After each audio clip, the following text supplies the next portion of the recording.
From an artistic standpoint, I enjoyed the Mario Galaxy movie. Vocal performances, solid, beautiful visuals, bold storyline that introduced a hitherto unknown concept into the Mushroom Kingdom, the carceral state. It's alluded to at first in a familiar setting, a big US city, Yoshi is shown running from the police, and what looks like a very brief This Is America reference.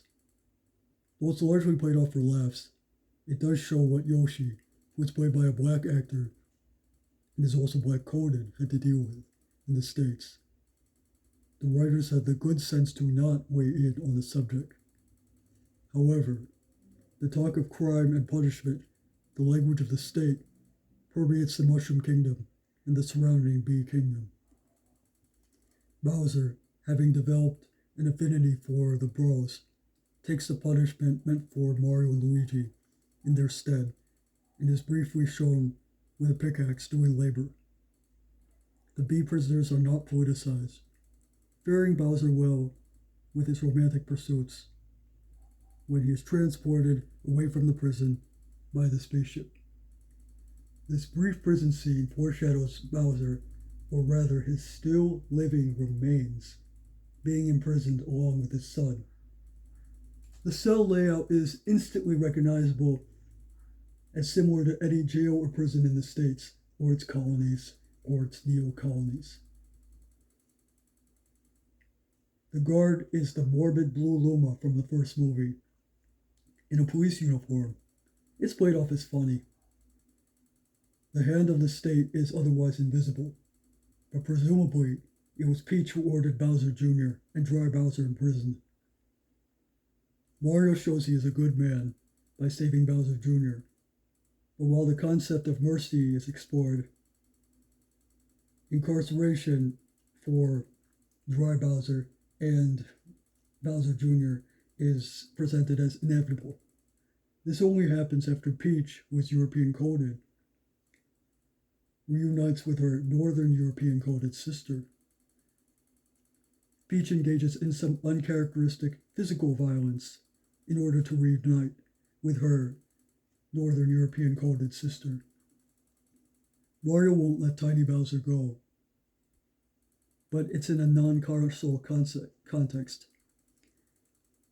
Tiny Bowser, when we first see him near the beginning of the movie, is in a miniature version of his castle. Tiny Bowser bites Mario and does other injury to him, and Luigi stands back, non-committal. Obviously, Luigi gets afraid when Bowser's big again, but he seems to show some sympathy for Tiny Bowser. Mario hits Tiny Bowser because Bowser enraged Mario by berating him in the same way that his father has done. So, once again, a non-carceral context. Luigi doesn't hit Tiny Bowser, and for the first part of the film, advocates for him and facilitates communication between Mario and Bowser. Luigi is not present for the final battle that creates Dry Bowser, nor is Luigi present, presumably for Peach's decision to imprison Bowser Jr. and Dry Bowser. Mario, to some extent, and Peach especially, engage in brutality, while Bowser's thirst for destruction and Bowser Planet essentially being a cult to extreme violence is meant to justify his and Bowser Jr.'s imprisonment in the end. Luigi shows an affinity towards Tiny Bowser, and due to him and Yoshi sneaking by the Koopas on Bowser Planet, his absence during the final battle enables Luigi to show a bit of neutrality in the Mushroom Kingdom Darklands wars. This is especially significant because it's unclear what country or people the Darklands is supposed to represent or allude to.